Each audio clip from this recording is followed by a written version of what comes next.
Tiase. Ye de radia se. Na bibia de dane kwamu de. Nyame tiase. Woni CJ one nam he. Pram. Aye. Oh, okay. And I say no ya ben okrom ho. O say no ya ben ho. Da bi fi ho ko ho wakakra. Basto e kwan no so a. E kwan no so a o timi fa. Tinye no na make yi. O say da bi am ga de wadi so ade. O de oba na ne ba ko. Da bi nye ba bi adakuru nye pra won fa pram na wako. Da bi wo be twam pram. Da bi nye no na mi bisa me say won fa pram na wako ana. E say bi am krom kwan so ni me be ko. Da bi asampa okrom wa am say wo ya yira. Okrom ho no ukwa adakuru won fa pram. Me bacha won fa pram inside. O be twam o dash. Me ka so kwa fa inside. Me ka say me kan inside. O be twam. Me say pram. Yeah, pram. I just say wo kokoma say. Na wadru nkokko, wo fa nkokko okrom, wo fa bypass. But still, una mon nkokko. I know there. Enti una pram na wako adakuru. Abna bra once no bia wo say wo ade. Bo modi ana to aso do adakuru. That's hey. Yenko. Abna bogare. Ahwene. Obadi na wabo. Azunjenga. Na was Sunday your Mother's Day. Enti edu amoma ye mefrem me kai mu o. Eye moma amonyamra. I say. En sasa ekoye wo ma me nko a ena bia wa che wo do. Me say ma che wo do a send bra. Asamba Sunday send momo. Me the time was 70. Only me ti ba was it no. Send momo. Na asamba abra de momo be na be so. Adi keto bia so to the send. When you achieve kura momo. Hey, asem bi twetwe maso kakra. Adai. Bia audio betumi aboa me. Adai. She last see what 2023. The last general election ye koye asoman no. Wo sha omo register ye isin krata na ade na ye hwese omo betumi ato aba ye the registered voters no. Roughly estimated na medeka se na over 9 million. Na asempase ye kasei ye nim se on several occasions and na the opposition NDC still the opposition and they were in opposition at the time. Yeah.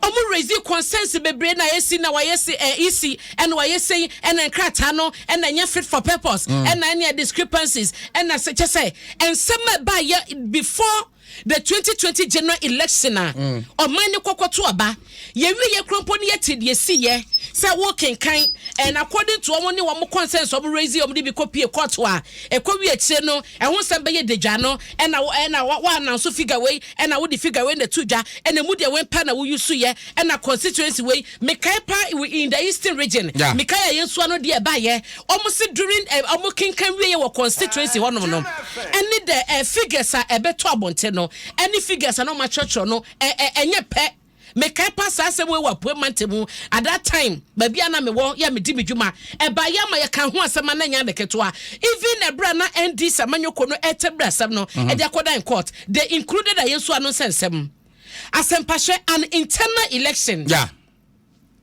ya me de ya ebeba so internal say ye de ensema Dr. Kwabnadufo e di agu ne Richard Samuels ni mu na e ka asem a me bisa say etino internal election and yes the whole party members are NDC party members na to aba no internal election delegates within party no and to aba and your party ba bia na was atum ni so beto aba ni and aka how many days to party na nkasa no aba omo kwakoto na me try say ye betumi anya asempa na me try see ye betumi anya the number omo quality say enipa 50,000 and a memenda omo kwato aba as delegates and they are presidential and now a year parliamentary candidates and they are party no and me you say you research this or me bomodi an yomo kasa na me bisa say mo wo hesapo bi e wo ho ana na diaboba no an executive aye fe no chese oni no of head oni ni trim no problem bia na ba bi onam no onye mo oni kata no a wode be ma ye gitum but say ye kasa minimum sempa woni the number of delegates are ekoto ba memenda ewo NDC wo mo dwumade omokodi woni mana meti ya menim ahwam botom enti asem no ne say se mo amudie na mo ye na fie kekekrampo no mo hunu the tediousness a woman adwuma wo mu say yetoto wo hye mu krompa out of 275 constituencies no yenim se nyomu nyina na ebekwa kwato aba no but at least I was so mu hunu say wo kwa constituencies no krompo na omonto no yenim the number of delegates ebeto aba e wo honom according to Dr. Dufo no muka sa mu di 228 constituencies and na go hard drive so dia ma wom ekwawi ache no na eye 220 constituencies na enu 228 no enu dan tempo a list amodia ma no chese discrepancies ebi okra de din nya papa ebi ono krompa so we betumi identify say onipa we no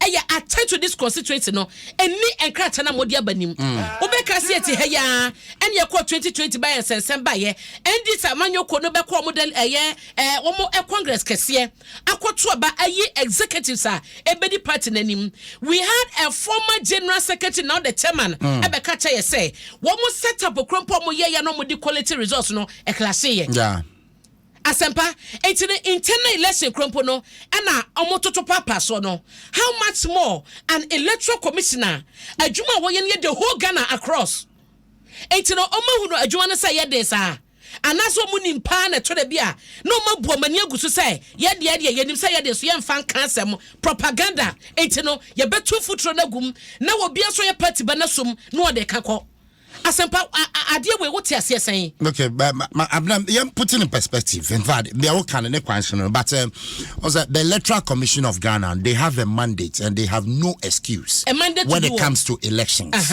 That is why they are an independent body set up by the Constitution. Agreed. And he said, Omo ba with discrepancies and no, we will not take it because that is their internal election. You see, definitely na omo I mean tell me person me no, I will come to the NDC. I just want to yes. ECD and if you no. Now with the NDC, so omo election directorate. Exactly. I was say omo making sure say omo bibia ko pepepe. By now, how many days to barely 48 hours. And I way, but still they still believe say about one so even though they name say court injunction and that's so. And no crop the assembly no doubt say bebaso na say maso no. Me no enye me problem, but me be say omo accept say sanyoma we no e happen because internal election.